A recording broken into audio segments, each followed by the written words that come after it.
tal amigos? ¿Cómo están? Nuevamente un programa de Paradigmas, como siempre llegando a ustedes a través de la señal de Canal 3 Cable Andino para todo el Callejón de Huaylas y por supuesto la señal de Canal 7 TV Norte para nuestra querida y hermana ciudad de Cajamarca.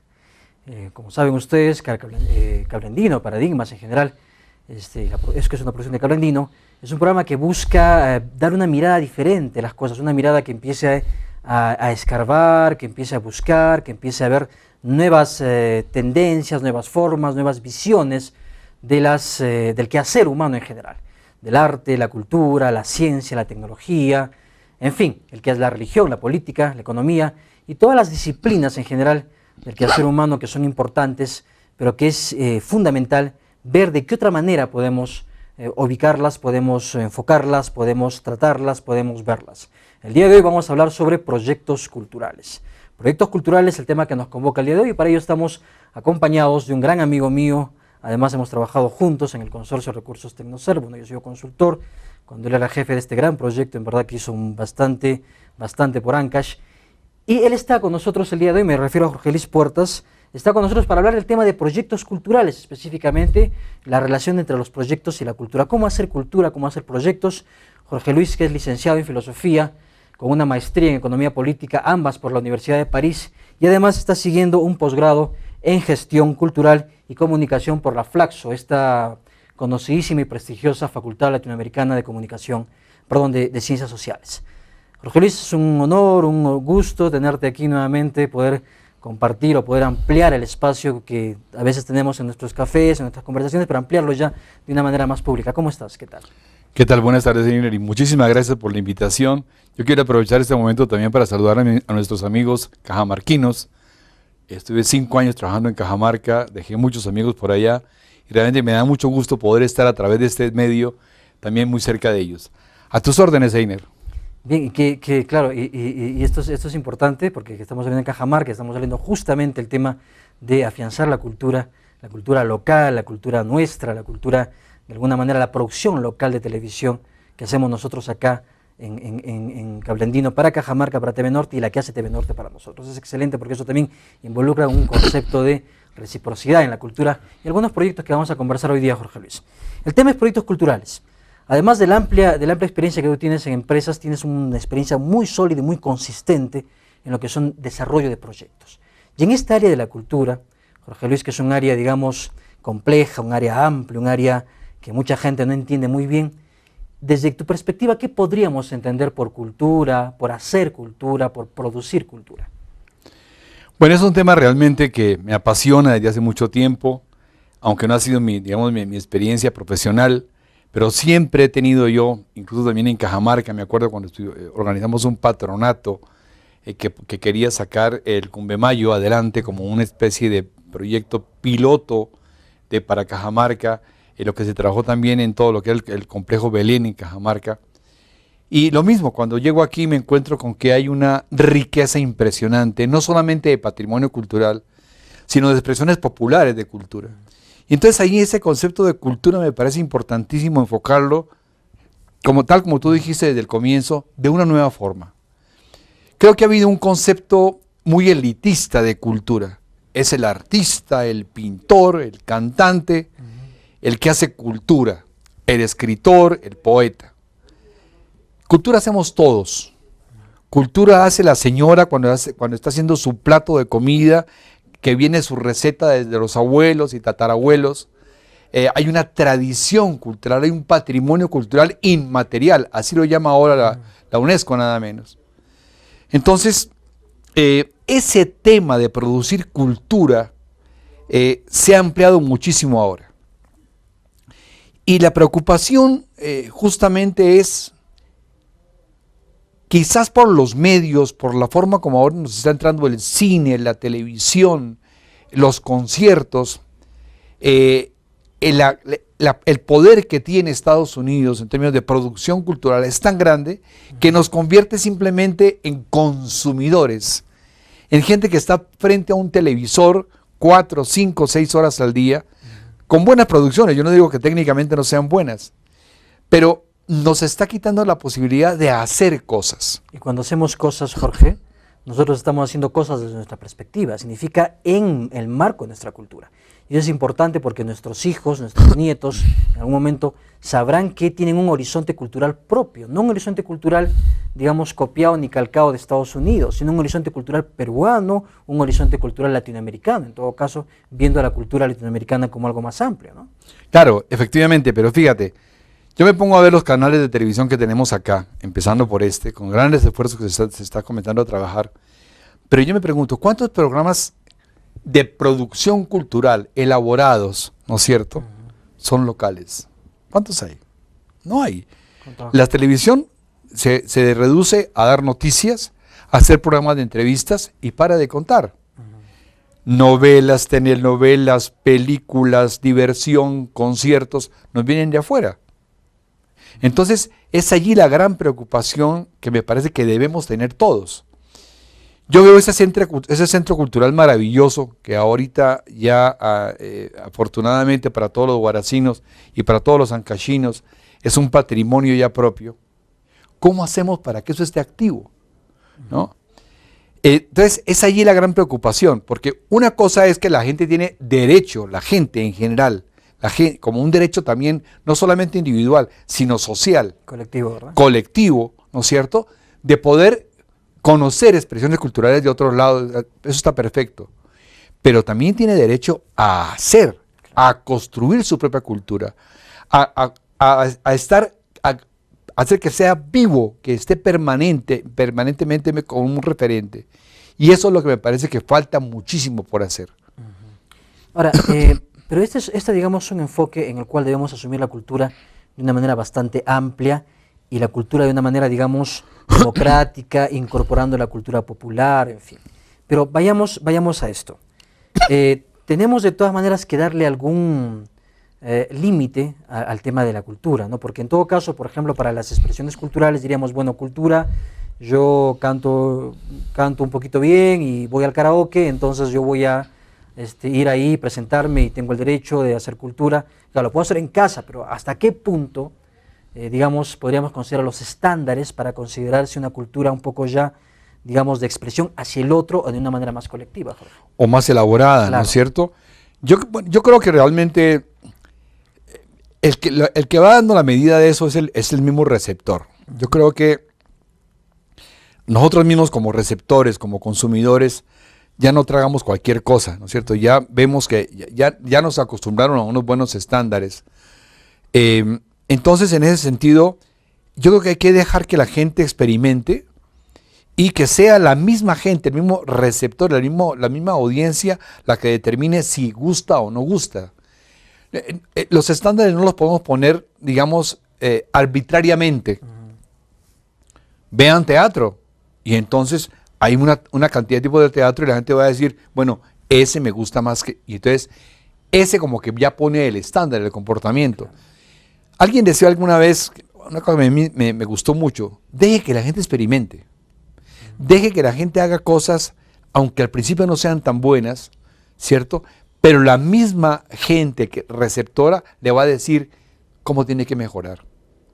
Entonces y además también tenemos ejemplos, ¿no es cierto? Es decir, yo creo que aquí musicalmente, la riqueza musical que hay en Perú es fabulosa, ¿no? Como con los platos de gastronomía, ¿no es cierto? Yo voy a tal restaurante porque ahí preparan bien el cuy, para decir cualquier cosa, y no voy al otro porque no me gusta cómo lo preparan, ¿no? Entonces yo creo que tenemos que ser también muy democráticos en ese sentido, pero lo que me interesa a mí más es qué oportunidades hay. ¿Quién genera cultura? ¿Quién está haciendo cultura hoy en Ancash? O quién está abriendo digamos, los espacios, ¿no? Para que eso se desarrolle, eso se manifieste, porque en todo caso, digamos, la manifestación de cultura, para ser tal, digamos, uno postula, uno crea, uno genera alguna obra cultural desde cualquier punto de vista, ¿no? Popular o elitista o académico, en fin, o clásico, pero finalmente tiene que ponerla en escena como quien se dice, ¿no? O sea, ponerla a disposición del gran público. Entonces, digamos, ¿dónde encontramos esos espacios, no? Yo creo que tú has dado que es otra dimensión de la parte cultural. No me basta con que yo sea buen pintor o con que yo pinte. Yo necesito que eso lo conozca la gente entre en contacto. Y entonces el aspecto de distribución de esa cultura es importantísimo, ¿no? ¿Por qué solamente se oyen determinados ritmos en las emisoras? porque las emisoras ya están parametradas. Tú no oyes mucha música experimental, nueva, novedosa. Oyes lo que se consume comercialmente. Lo comercial está matando muchísimas iniciativas de otro tipo. Ahora que lo comercial, Jorge, no necesariamente, digamos, la gente dice es comercial y por eso se escucha, pero no experimenta. El gran problema es que no experimenta. No dice, bueno, veré si es que este proyecto resulta y voy a ver cómo va. Nosotros acá en Cable Andino, por ejemplo, estamos haciendo, por ejemplo, paradigmas y para nosotros también fue una cosa ir fuera de lo comercial, del ámbito comercial, y caramba, este programa cada vez tiene mayor acogida. Incluso está llegando a un espacio más allá de nuestra propia región, que es Cajamarca también. Entonces, es una cuestión de asumir el riesgo y tomarlo, ¿verdad? Exactamente, yo creo que, y por eso entonces, espacios como este o espacios como los que se puedan abrir, son los que hacen falta. Porque la obra de arte, la obra cultural como obra de arte, la obra cultural no se puede quedar en un anaquel, no se puede quedar encerrada en cuatro paredes, tiene que salir. Si no hay comunicación, no hay contacto. Entonces, nadie puede saber si eso vale o no vale. Y por eso entonces, a veces sí, los circuitos comerciales se cierran en determinadas cosas. Uno lo ve mucho en la música. Hay cantidad de música paralela, experimental, o también en teatro, que no conocemos, que la gente no conoce, porque no tienen la posibilidad, no tienen la vía para conocerlo. Y Jorge, justamente de ese circuito, ya que es la producción cultural, la generación, el consumo cultural y los circuitos culturales, si te parece vamos a conversar, pero vamos a hacerlo, amigo, luego de una breve pausa comercial a la cual entramos a continuación.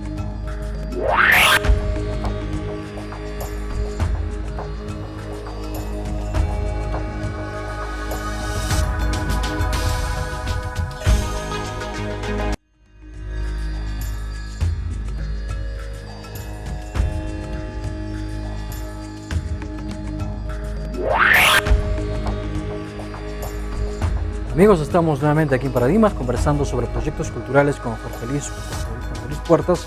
Él es, licenciado en Filosofía de la Universidad de París, además tiene una maestría en Economía Política también de su universidad y actualmente cursando un posgrado ya en lo que es Gestión Cultural y Comunicación en la prestigiosa Flaxo, ¿verdad? Realmente un deseo, Jorge Luis, para todo el mundo que esté en el tema de las ciencias sociales poder acceder a la Flaxo, esta prestigiosa escuela latinoamericana tan realmente fascinante. Pero bueno, el circuito cultural. Uno consume cultura, uno produce cultura, uno genera cultura, pero uno necesita de espacios culturales. ¿Cuáles debieran ser o quién debiera promover estos espacios culturales o dónde generar espacios culturales? Bueno, yo creo que, primero que lo que tú dices es muy cierto. Yo creo que definitivamente la democratización de los espacios culturales me parece que es una obligación de la sociedad. En el primer bloque decíamos que no podemos hablar de cultura, tenemos que hablar de culturas, de manifestaciones culturales diversas, múltiples, multiculturales, valga la aclaración. Entonces, en ese sentido también, yo creo que ahora la gran pista, la gran avenida que es Internet, nos ofrece una serie de alternativas, ¿no? Yo me pongo a pensar otra vez en el fenómeno de la música, por ejemplo, ¿no? Internet ha roto las grandes industrias Sony, RCA, etcétera, etcétera, de producción musical. Porque justamente lo que ha permitido Internet es democratizar. Es que yo desde el garaje de mi casa armo con mi banda una música, la grabo y la cuelgo en YouTube. Exacto. Entonces yo creo que ahí hay esa posibilidad enorme de hacerlo, incluso abaratando costos, que ese es otro gran descubrimiento de todos estos medios. Yo me siento en este estudio y veo la diferencia de cómo hacíamos televisión hace 30 años, con unas cámaras todas pesadas, donde tenía que estar aquí estamos, y todo más ligero, más manejable, ¿no? Entonces yo creo que ahí estamos perdiendo oportunidades. A mí me parece que una de las cosas que yo veo en el Perú como posibilidad enorme es la utilización de lo virtual. Einer, yo creo que no estamos trabajando, pero ni el 1% en eso. ¿Qué presencia cultural tiene en la región Ancash? ¿Qué presencia tiene Ancash a nivel nacional? ¿Qué se sabe de Ancash? ¿Quién conoce los artistas o los que elaboran arte o cultura en Ancash, incluso en la propia provincia o en el propio de región? Y es un gran problema, Jorge, porque de alguna forma el Perú se ha posicionado mucho, pero a través de Machu Picchu. Pero el Perú es Machu Picchu y una serie de circuitos pequeños y escasos. Ya hablaremos después de estos proyectos turísticos que tú estás desarrollando dentro del ámbito cultural también. Pero se han posicionado solamente estos y se olvida pues todo lo que es la maravillosa riqueza de Ancash o de Cajamarca o La Libertad o todas estas zonas. Y por Dios, o sea, y el internet da pues posibilidades de eso, ¿no? Cuando estábamos nosotros tratando de sacar estos libritos que voy a mostrar más adelante sobre las iconografías justamente de culturas pre-incas en Ancash, hablando con los arqueólogos me decían que Ancash tiene 5.000 sitios arqueológicos. Hay una riqueza de patrimonio cultural. ¿Cuántos conocemos? ¿No? ¿Qué sabemos de ellos? Que me estoy comenzando esto como un abrebocas para lo que viene más adelante, pero hablando con Chanquillo, mucha gente ancashina no sabe qué es Chanquillo. Un proyecto que estás actualmente. ¿Sí? No sabe dónde queda Chanquillo. Entonces yo creo que quiero retomar una idea que me parece importante. Nos lamentamos mucho de que no hay carreteras, que estamos muy aislados por las carreteras. Y sin embargo no aprovechamos las avenidas de la comunicación que nos ofrece Internet para cortar distancias. ¿No? Podemos hacer pequeños programas, píldoras de programas, presentando a un poeta, presentando un sitio arqueológico, presentando a alguien que llegó a Ancash, ¿no es cierto? Y que dio un concierto para que también lo puedan ver en Conchucos. Claro. Entonces, me parece que todavía estamos utilizando ni el 1% de esas enormes posibilidades que nos ofrecen estos nuevos medios. Y esos son los canales alternativos, ¿no es cierto? Yo no puedo competir con HBO, claro, yo no puedo competir con CNN, pero a nivel local, yo puedo aprovechar Internet para ligar, por ejemplo, para relacionar las bibliotecas de tantos pueblos pobres que no tienen, que con un sistema de Internet podrían perfectamente acceder a volúmenes, como hay en otros países, a volúmenes que tiene la Biblioteca Nacional de Lima. Claro. Por intercambio de información, claro, por una serie de cosas. Claro, y por estar conectados en red. Una de las cosas que yo tengo que rescatar bastante del trabajo que ha hecho la Biblioteca Municipal, por ejemplo, es que ha puesto en valor a través de Internet una serie de experiencias, de libros, la fotografía antes del terremoto, antes del 70, todo eso se ha puesto en valor y a mí me pareció un gol desde la dirección de la Biblioteca Municipal que ha hecho esto, que por fin un bibliotecólogo profesional que está haciendo estas cosas y poder rescatar todo esto, ¿no? O sea, poder rescatar toda la historia antes del terremoto en fotografías, por ejemplo. La cultura viva, que son programas, por ejemplo, ¿no? Entonces, por eso, ¿por qué no hacer eso, por ejemplo, un pequeño programa o pequeños programas de 10 minutos, digamos, o 15 minutos, ¿no es cierto? Donde tú tomas esas fotografías y las vuelves a volver a la vida, les explicas quién la tomó, por qué la tomó, qué significa esa fotografía. Y eso se reparte por las ondas, se reparte por las autopistas virtuales, ¿no? No tenemos que ir ya con los cuadros, con las fotos, y que se malogren las fotos en un camión para llegar a hacer también se puede hacer eso. Yo he visto recientemente un proyecto, por ejemplo, de un gran acuarelista guaracino, que está siendo visto ya, Rojo Roncoy, que está implementando el tema de la sala virtual, o sea, el espacio de arte virtual, ¿no? Es más, digamos, por ejemplo, en Internet hay una página, Jamendo, por ejemplo, que es excelente con música de nuevos artistas que públicamente y libremente permiten que se descargue su música con tal de ser conocidos y con tal de escapar de alguna manera de ese parámetro estrecho que dan las grandes productoras de música, por ejemplo, ¿no? Bueno, entonces eso nos lleva quizás a otro bloque que podemos ampliar un poquito más, pero yo creo que falta que la sociedad civil, junto con las autoridades, y cuando hablo de sociedad civil hablo de organizaciones populares, de padres de familia, de lo que es la sociedad civil. Incluyendo empresas. Empresas, a eso quería llegar, empresas privadas, ¿no?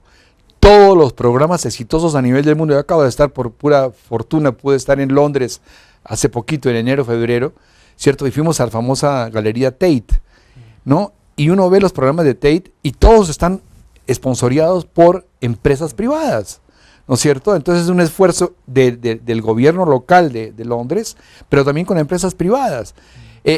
Ese es un esquema que está absolutamente probado que funciona, ¿no? En Colombia, Me gustaría también conversar de eso más adelante.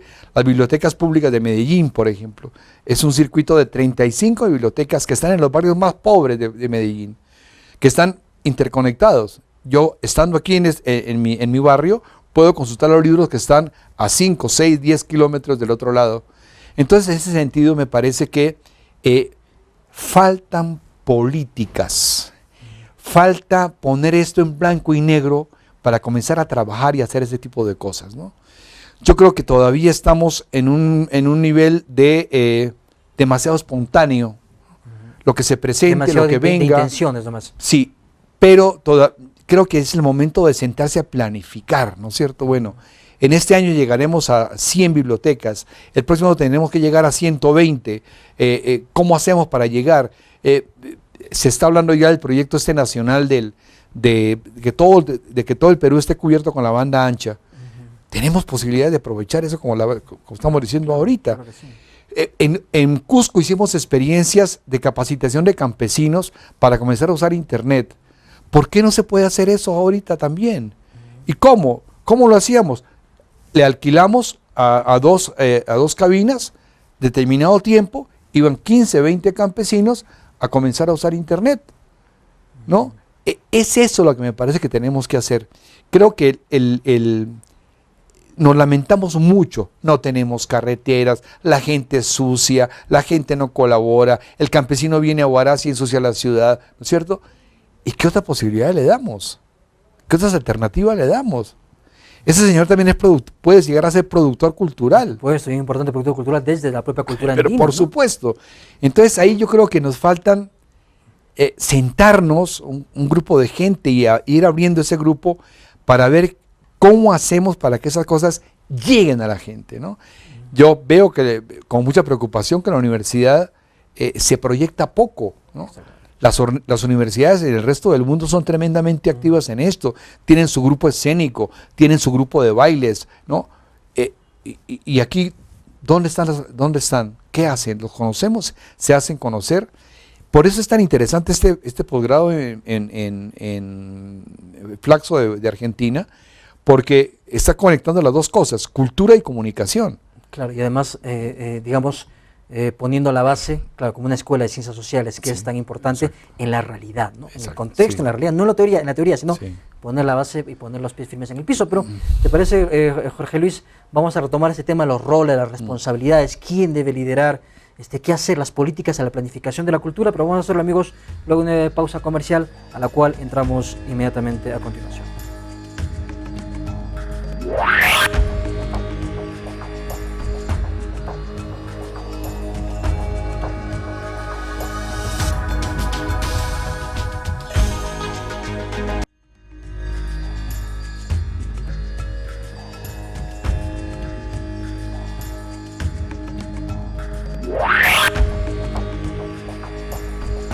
Proyectos culturales es el tema que nos convoca el día de hoy, pero hoy estamos con Jorge Luis Puertas conversando sobre este interesantísimo tema. Jorge Luis, entrando al tema de los roles, la planificación que hemos mencionado en el bloque anterior, las responsabilidades que debe tener cada sector de la sociedad, ¿no? Hablamos, digamos, del gobierno, que de hecho no puede librarse de este rol, que es un rol fundamental de liderar el desarrollo, pero además también la empresa privada y además también otros estamentos. Tú tienes una gran experiencia empresarial, digamos, liderando, gestionando, viendo, supervisando, monitoreando empresas, además de ahora incorporando muchos aspectos de este conocimiento que tienes ya a proyectos culturales específicos y algunos turísticos en particular. Pero, ¿qué puede hacer la empresa? ¿Cómo poner a la empresa, digamos, a trabajar también para el tema de la promoción de la cultura? Bueno, yo creo que como en el caso de la cultura, que es el que estamos conversando hoy, en muchos otros campos, creo que hay un problema nacional en el Perú de liderazgo. Me parece que en el fondo de lo que es la regionalización o la descentralización, me parece que es una regla muy sabia y en todas partes del mundo esto ha dado resultado. En la medida en que estés más cerca de los actores, puedes ser más efectivo, ¿no? Ese es el sentido, ¿no? Y el gobierno nacional, además con los problemas de comunicación tremendos que tenemos nosotros, para que sepa qué está pasando en el último pueblo de Ancash, es bien fregado. Por eso, entonces, la planificación local, término que todavía no se maneja mucho entre nosotros, es fundamental. Y entonces, para mí, quien tiene que tener el rol de liderazgo ahí es justamente el poder local, es el gobierno local, las municipalidades. Y entonces, por eso es que es tan sabio, a mí me parece que hay otras implicaciones económicas, de fiscales, etcétera, es otra cosa que no me quiero meter ahorita en eso, pero ese poder local debería ser el que lidere, el que convoque. Y entonces, ahí en esa convocatoria se repartirían los roles. Y estoy absolutamente convencido de que hacer cultura es rentable para la empresa privada. Eso es algo importantísimo, porque muchas empresas que no manejan estos criterios dicen, no, pero yo voy a gastar, piensan que es un gasto y no más bien que es una inversión. No solamente por el tema de imagen, sino además por el tema de impuestos y una serie de cosas, ¿no? Sí, y efectivamente, has tocado el tema de impuestos, ¿no es cierto? Conozco de cerca el caso colombiano, por ejemplo, de la Biblioteca de Medellín, para poner ese ejemplo. Hay otros ejemplos, pero si yo invierto, empresa privada, invierto tanto, me descuentan de mis impuestos tanto. Hay un porcentaje que se descuenta. Claro que aquí ya hay una ley del mecenazgo, ¿no es cierto? ¿Qué hace posible eso? Que hace posible eso. Y entonces es rentable para la empresa privada invertir en cultura. No es una responsabilidad social, como si fuera un compromiso moral. No, es la ley del buen vecino. Yo quiero estar bien con mis vecinos y entonces comparto con ellos la creatividad cultural. Y como ellos están usufructuando de esa cultura, entonces el ambiente es fácil para trabajar. Es de relaciones sociales mucho más directas, mucho más... Y es un enfoque que se podría ver muy bien, Jorge, en el tema de las mineras, por ejemplo, para el factor o para el ámbito de relaciones comunitarias, ¿no? Claro, relaciones comunitarias, que es un tema, digamos que es un ámbito tan complejo de manejar. Claro, pero tendríamos que entonces dar un salto, ¿no? Y por eso entonces digo yo que los gobiernos locales deberían tener un liderazgo real en estos términos, ¿no? Mire, quiero poner un ejemplo que está pasando ahorita para que veamos que esto no es imposible. El caso de las orquestas juveniles infantiles que está liderando Juan Diego Flores a nivel nacional, que me parece una cosa fenomenal. Eso es copiado de Venezuela, que tiene casi un millón de personas, de niños y niñas haciendo música en Venezuela. Aquí más en Huaraz ya tenemos dos núcleos, uno aquí en Huaraz y otro en San Marcos, donde los niños comienzan a hacer música desde chiquititos, ¿no es cierto? Y eso, ¿quién lo está patrocinando? En este momento lo está patrocinando Asociación Ancash, de Antamina, ¿no es cierto? Porque tiene un plan de desarrollo. No es que yo le pido a tal empresa que me colabore para hacer tal concierto. Aquí ya comienza a haber un principio de planificación. Claro. Entonces, eso es lo que me parece importante, ¿no? No es que, y eso sí me parece, a veces que las cosas no resultan porque ya vienen otra vez a pedir, dicen las empresas privadas. No, lo que debería hacer la municipalidad, lo que deberían hacer los gobiernos locales es, mire, tengo este portafolio, ¿no es cierto?, de ideas. ¿A cuál se apunta usted? Claro. Este programa tiene duración de 3 años. Y entonces yo puedo, como la empresa está acostumbrada a ver indicadores, ver que hay más niños, claro, ver que está dando resultado, ver que los niños están progresando, son indicadores de que las cosas funcionan, ¿no? La empresa privada para invertir necesita demostrar que esa inversión que está haciendo es rentable. ¿Cuántas publicaciones se sacan al año en Ancash? Hay una política, ¿no es cierto?, de fomento a las publicaciones. Hay un comité que seleccione publicaciones para valorarlas y para dar... No lo hay.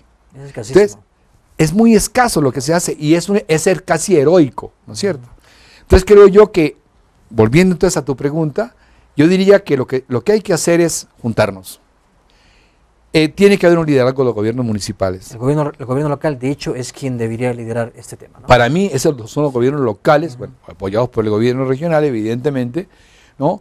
Quien debería liderar esto. Y entonces ahí, que desde la municipalidad, desde los gobiernos locales, se promocione un plan de desarrollo cultural, ¿no es cierto?, al cual se puedan adscribir empresas privadas que apoyen uno u otro. pero más estructural, que no sea circunstancial, ¿no? Porque a veces muchas cosas o se cortan en la mitad, como pasa muchas veces con los proyectos. La empresa no tiene fondo minero, este fondo minero ya no puede financiar proyectos y los proyectos se cortaron.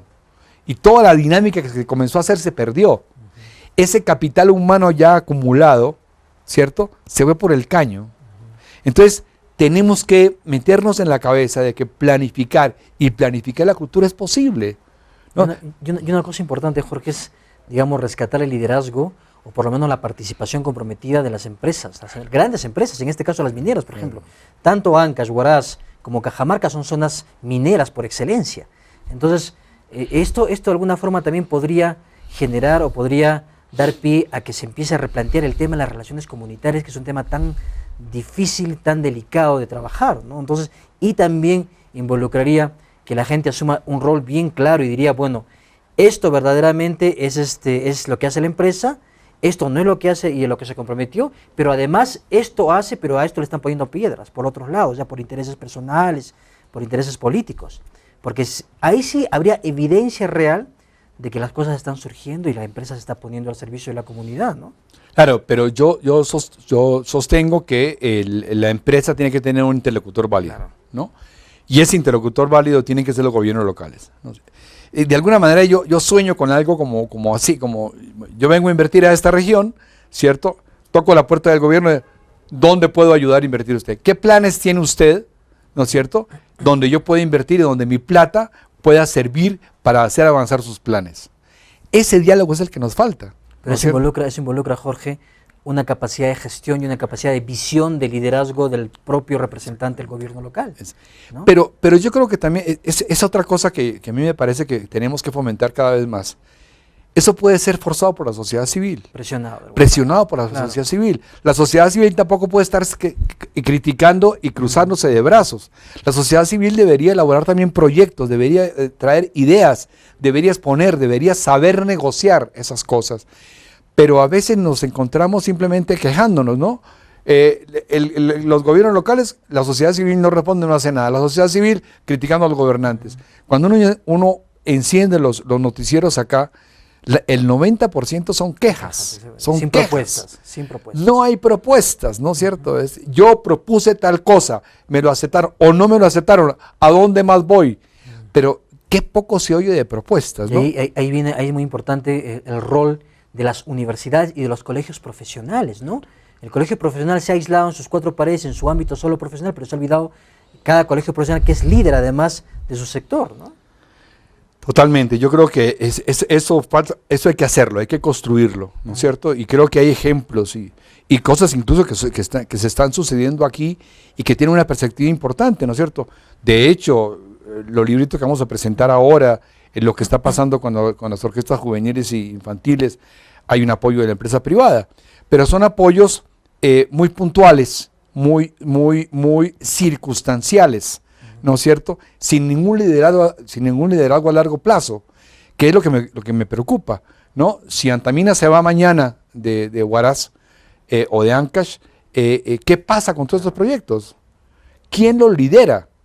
Entonces, esa es la gran preocupación que tenemos y por eso también es un llamado a que sea la sociedad civil organizada la que se convierta en interlocutor para que esas cosas salgan, ¿no? Además, en estos espacios actuales, democráticos, por ejemplo, en los cuales se derriba gobiernos a través del Internet, a través de YouTube, como ha sucedido con la Revolución Árabe, por ejemplo, con Egipto, Túnez y en fin, cobra especial importancia a los liderazgos, digamos, espontáneos, por decirlo de alguna manera, pero los líderes de la sociedad civil que empiecen a salir, porque el liderazgo pues ya no está solamente en manos de los gobiernos. Pero, Jorge, eso vamos a profundizar un poquito y vamos a entrar también ya a los proyectos específicos culturales que se están haciendo en Ancash, que tú estás desarrollando y que se desarrollan en general y examinarlos un poco más, pero vamos a hacerlo, amigos, luego de una breve pausa publicitaria a la cual entramos a continuación.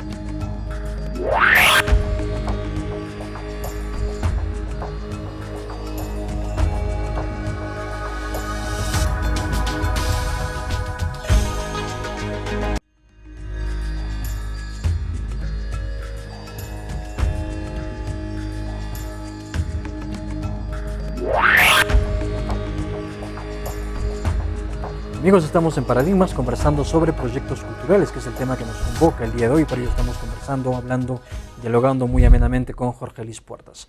Jorge, proyectos culturales, proyectos ya en concreto. Digamos, tú has desarrollado varios proyectos, ahora estás en un proyecto en Casma, o sea, en la zona de Casma. Cuéntanos un poquito estas experiencias concretas de cómo poner, digamos, la planificación, pero al servicio ya de la cultura, al servicio de la revaloración, el rescate cultural. Sí, yo creo que no tenemos que ir muy lejos. Me parece que ya hay experiencias que están comenzando a nacer y que me parecen experiencias importantes y que señalan un camino. Yo creo que eso es posible hacerlo. Por todo lo que decíamos anteriormente, los medios han abaratado los costos, Internet está, una serie de cosas que nos permite trabajar. Y yo quería hacer mención a algunas cosas que estoy viendo que están pasando acá y que podrían realmente ser como semilla para otros proyectos más grandes, ¿no? Vuelvo a retomar el proyecto de las orquestas juveniles infantiles, que se llama Sinfonía por el Perú, aquí en el Perú. Es un modelo que ha tenido tremendo éxito en Venezuela, comenzó en Venezuela, ahora está en Colombia, está en Ecuador, y me acabo de enterar que el director, que es un señor ya que pasa los 60 años, fue contratado por las orquestas de Nueva York para hacer eso en los barrios de Nueva York. Entonces, estamos exportando de América Latina talento humano para el primer mundo, y creo que eso es posible también hacerlo. Otra mención que yo quiero subrayar y que mañana es el día clave, es ese esfuerzo que está haciendo el Colegio Huascarán. Importantísimo. Para meter a los alumnos en una creación colectiva. De más de 100 alumnos, ¿no? De más de 110 alumnos casi, que han hecho desde la música, toda la utilería para la obra que se va a presentar mañana. Chihuazapra. Chihuazapra se llama así, el canal la está promoviendo muy bien, me parece. Ese es un esfuerzo notable. Eso es creación cultural local, ¿no? Y tomando realmente leyendas o bases del patrimonio cultural que hay acá. Creo que ese es un caso que realmente vale la pena que se repitiera. ¿Por qué no hacer un concurso de teatros, claro, de teatro juvenil, de teatro de colegios, ¿no? Con buenos premios, con muy buenos jurados, con entrenamiento previo, ¿no es cierto?, de gente que venga de Lima a capacitarlos, ¿no? Nosotros tuvimos hace unos 2 años, 3 años una experiencia muy bonita.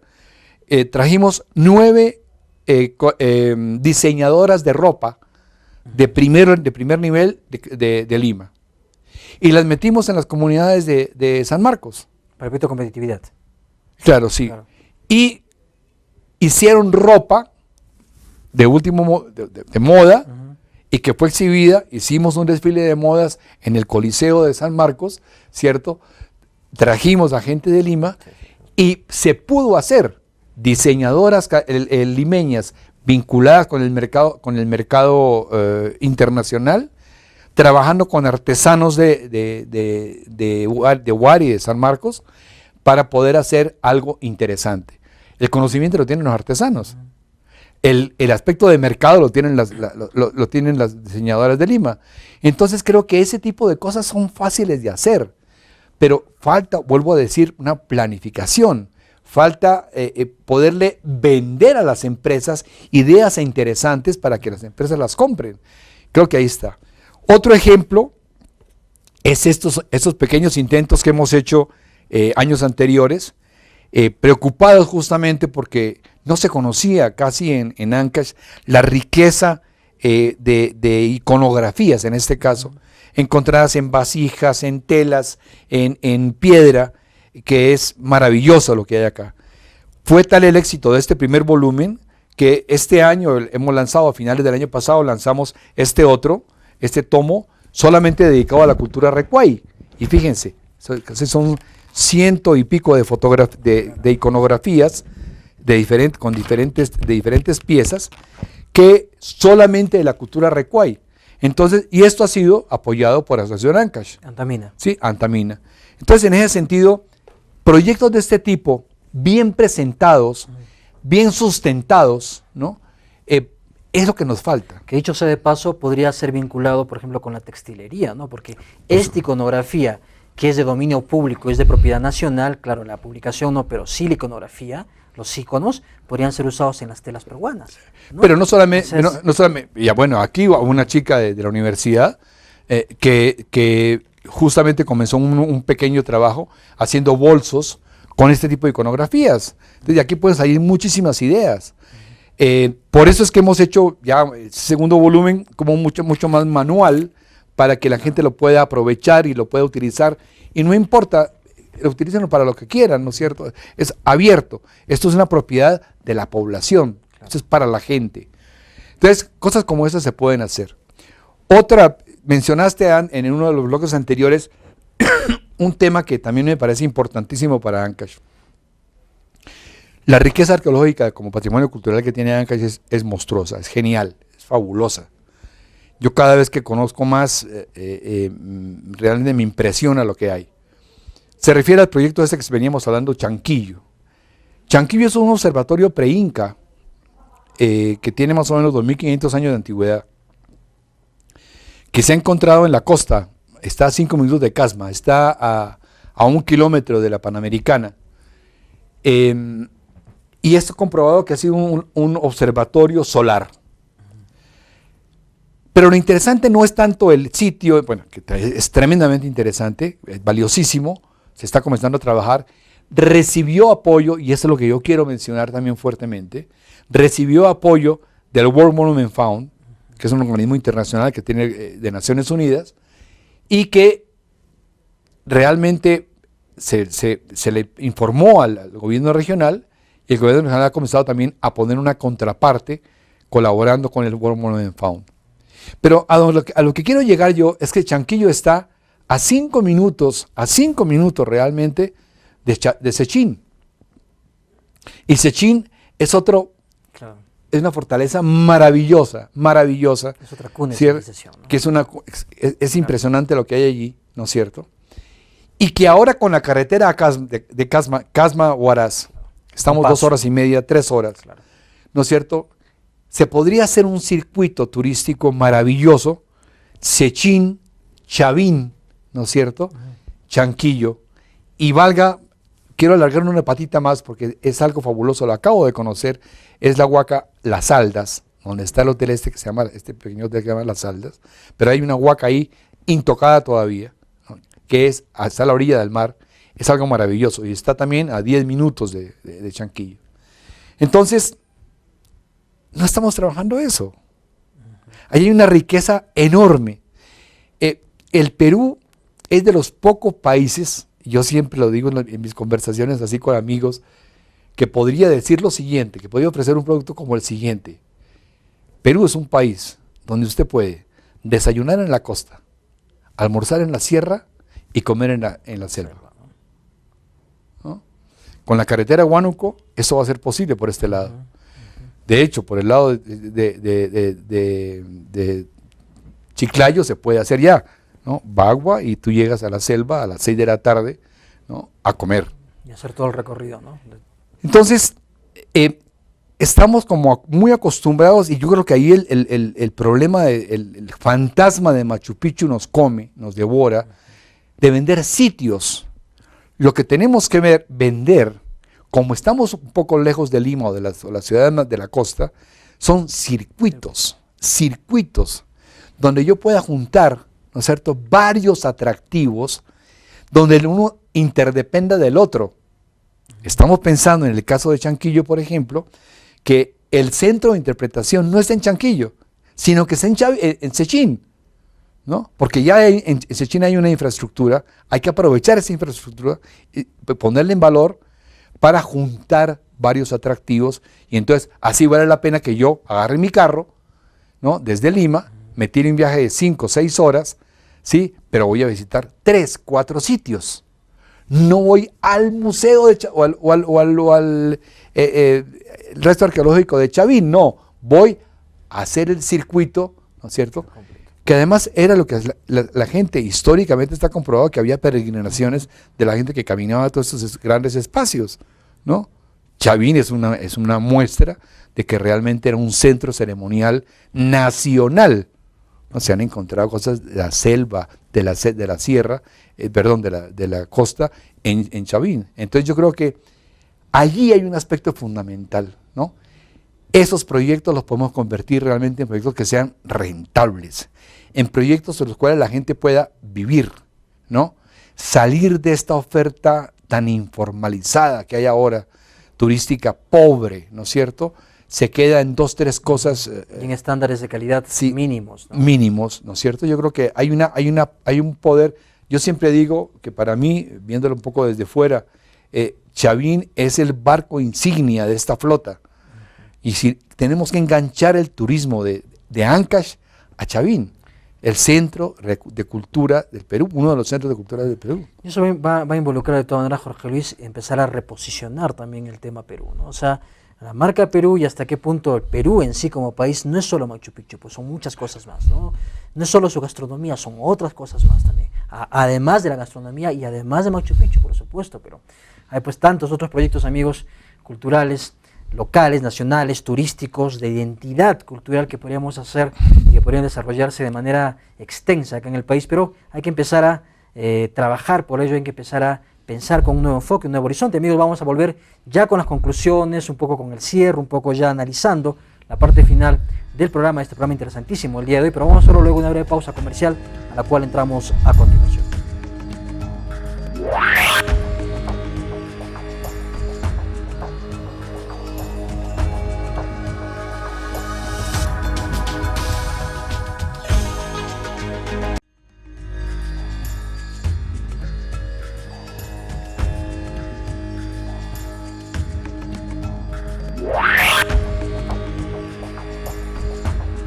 Amigos, estamos aquí en Paradigmas, el día de hoy conversando con Jorge Luis Puertas. Él es licenciado en Filosofía de la Universidad de París, además con una maestría en Economía Política de esta misma universidad y con un posgrado que está ahorita haciendo en Flaxo, la prestigiosa Facultad Latinoamericana de Ciencias Sociales, con sede en general que abarca toda América Latina, pero con sede básicamente para el curso de Jorge en Gestión Cultural y Comunicaciones, básicamente en Buenos Aires, en Argentina. Y pues también trabajando él en varios proyectos de revaloración, rescate, puesta en valor nuevamente de los proyectos culturales vinculados con el turismo, con la cultura, con la identidad. Algunas conclusiones, Jorge, algunas conclusiones que nos puede convocar como para decir, estas son, digamos, los ejes centrales a los cuales debiéramos dirigir la atención para el tema de lo que son proyectos culturales o la gestión cultural en general de la región, de la localidad del país en su conjunto. Bueno, yo subrayaría 3 cosas, ¿no es cierto? Yo creo que esto tiene que salir del diálogo. Esto tiene que salir a una mesa mucho más abierta, donde esté representada la sociedad civil, donde estén los gobiernos locales, donde esté la empresa privada. Y concertar, Creo que, por ejemplo, experiencias como la que estamos hablando ahorita del Colegio Huascarán, son experiencias que son repetibles. Y son experiencias, ojalá que el colegio se anime a salir, a mostrar lo que ha hecho. El esfuerzo que han hecho es notable. Que no quede en una sola función, sino que sea multiplicado. ¿Y por qué no presentarse en Chimbote? ¿Y por qué no presentarse en Casma? ¿Y por qué no presentarse en Guarmey? ¿Por qué no Yo creo que esas cosas... en San Marcos, exacto, ¿no? ¿Por qué no? Yo creo que eso ha sido tanto el esfuerzo, tan valioso, que además esto puede movilizar a otros colegios a hacer lo mismo. ¿Por qué no hacer un festival de teatro colegial cada año? ¿No es cierto? Con buenos jurados, con buena preparación, ¿no? ¿Y por qué no contratando, por ejemplo, profesores de Lima, ¿no? o teatreros de Lima que puedan realmente darle vida a esto? Yo sé que hay conjuntos de rock acá, hay conjuntos musicales muy valiosos. Yo en ningún departamento he encontrado la riqueza de bandas que hay aquí. Aquí levantan una piedra y hay una banda ahí. Entonces, ¿por qué no hacer un concurso de bandas, ¿no es cierto? Y conocer todas las bandas que hay en la región y que se hagan conocidas ellas. ¿Por qué no sacar publicaciones sobre eso? Entonces creo que hay una riqueza enorme que había que priorizar, por supuesto. Los recursos tampoco son ilimitados, creo que eso, y entonces ahí es donde viene el factor de planificación, ¿por dónde comenzamos? Sí, es el segundo eje, ¿no? Diálogo, planificación. Exacto, ¿no? Entonces, y entonces eso va a permitir ver hasta dónde, por ejemplo, se puede contar con un presupuesto público, hasta dónde se necesita acudir a un presupuesto, digamos, financiado por empresas privadas, pero a más mediano plazo. Claro. No quedarnos en lo espontáneo, en lo inmediato. Y la otra cosa que a mí me parece fundamental es que la cultura tiene que servir para unirnos. Yo creo que eso es lo que hace la identidad, ¿no es cierto? Yo veo que hay mucha división en Ancash también, entre sierra y costa. Claro, y a veces en la misma sierra entre la zona de Huaylas y Conchucos, ¿no? Entonces, me parece que esas expresiones culturales ayudarían, proyectos culturales. ¿Por qué no vienen grupos de Chimbote a tocar acá? ¿Y por qué no van grupos de aquí a tocar allá? Para poner un ejemplo. O por qué, por ejemplo, como decíamos ahorita, por qué exposiciones que se pueden hacer aquí, se hacen exposiciones itinerantes que vayan a San Marcos, que vayan a Conchucos, que vayan a Huari. Entonces creo que esa es la otra cosa. Me parece que todavía nos falta mucho para fabricar en conjunto, porque tiene que ser en conjunto, la identidad regional. Creo que esa es la otra cosa que yo subrayaría muchísimo, ¿no? Hay una misión que tenemos que hacer como empresas, como gobiernos, como sector público y como sector privado, como sociedad, que es cuáles son nuestros referentes culturales. Claro. ¿Qué es lo que nos identifica como región? Que nos une, ¿no? ¿Qué es lo que nos une exactamente? Muchas veces pensamos en lo que nos separa, y la mayoría de veces lo que nos separa. Pero ¿qué es lo que nos une? Y yo creo que hay una riqueza histórico-cultural maravillosa en Ancash que no estamos sabiendo aprovechar. Y además de Ancash, Jorge, en toda la zona norte, ¿no? La zona norte, incluyendo a Cajamarca, incluyendo a Libertad, incluyendo esta región norte maravillosa que tiene que despegar, digamos, y que tiene que empezar a consolidarse. Jorge, yo quiero agradecerte sobremanera el haber estado el día de hoy conversando, y no sé si tendrás alguna última manifestación antes ya de despedir el programa el día de hoy. Bueno, como comenzamos con Cajamarca, cerremos con Cajamarca entonces, porque creo yo que, bueno, yo estoy muy emocionado. Me enteré por Einer, que por ti mismo, que se estaba trabajando con Cajamarca conjuntamente, y comentamos aquí fuera de cámaras que qué bueno que esto también se pudiera repetir con Chiclayo, con Trujillo.